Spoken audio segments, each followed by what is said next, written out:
So, who remembers when someone that I know very well went to the grocery store and came home with two cans of soup that cost that person a whopping $10? I can't make this stuff up. Who remembers that? It wasn't that long ago. We'll talk about this for an extra minute. Back in a minute.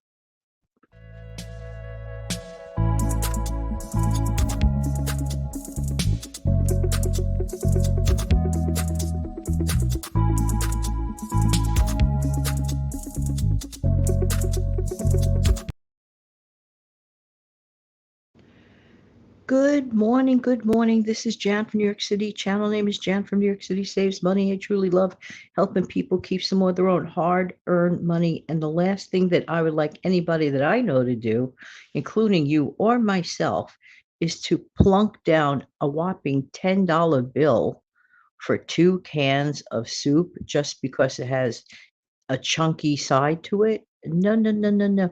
First of all, I don't blame the manufacturer for this, but what I do blame is the greedy store of which that person made the purchase because honestly, that person was paying for that store's overhead.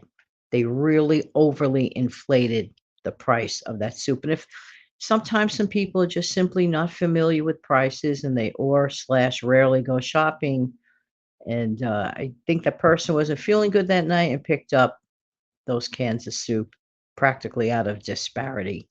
These are things that can be avoided, and these are the things that can add up and rack up at the end of the day. Honestly, who out there listening really thinks that one of those soups should be near $5?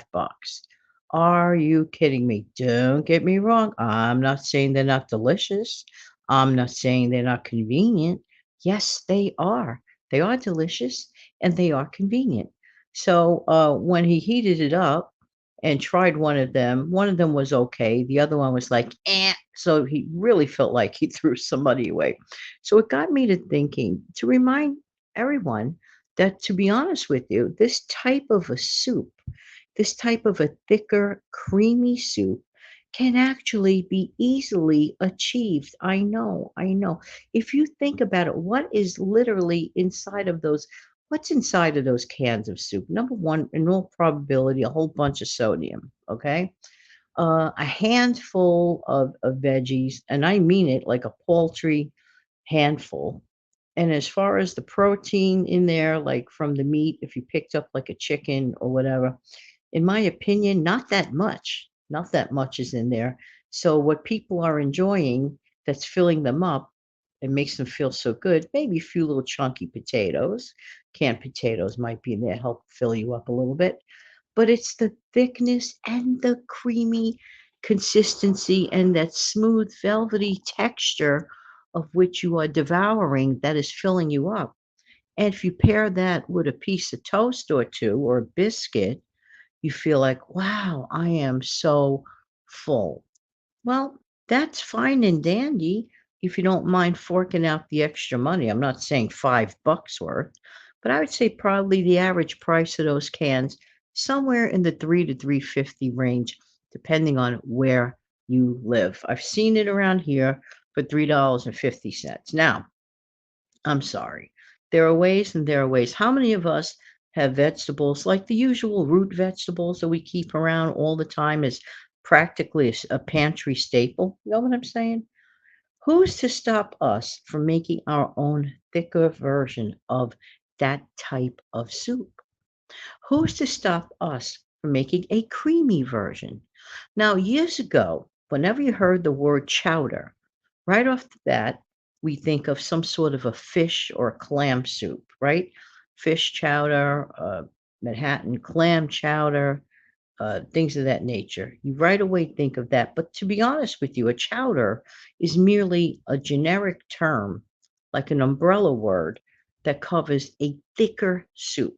So, for example, if you made a chicken chowder, you're making a similar soup to a chunky type style of soup.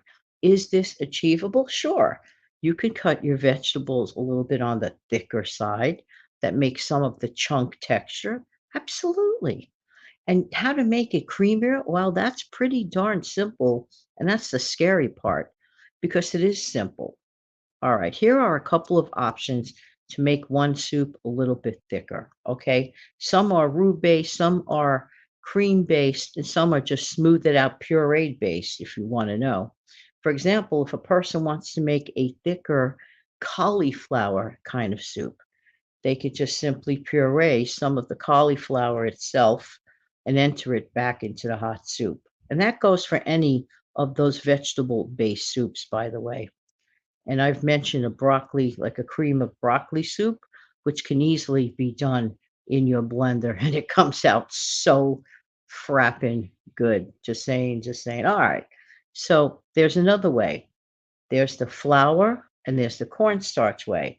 A person can take, let's say the ratio should be about a tablespoon of corn flour. Oh, listen to me, corn flour, listen to me. I'll wake up. Hello.